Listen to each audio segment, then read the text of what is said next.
erection हेनी आमर शक्त हेनी unable to insert into the vagina diagnosis केमती करवा प्रथम हिस्ट्री नवा physical examination blood test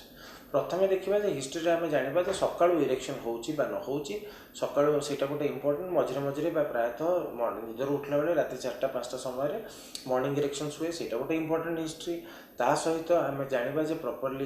पेनिसर erection होची ना नहीं जदि होची से वैजाइन एंटर कर सॉफ्ट हो जाऊँगी से गोटे हिस्ट्री नवा ता सहित आम जाना वेदर इट इज साइकोलॉजिकल और फिजियोलॉजिकल से जाना पड़ो हिस्ट्री नवाक पड़ो जाना यहाँ साइकोलॉजिकल ना पैथोलॉजिकल यहाँ जाना पड़ो प्रथम देखा आम कौन कौन टेस्ट नॉर्मली करा जाए था यौन अक्षमता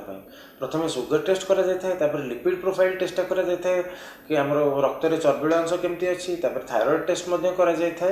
एवं सीरम टेस्टोस्टेरोन करा जाए था जोटा कि आम मेल हार्मोन सेटा जब नॉर्मल आसला बेले बेले आम कौन करूँ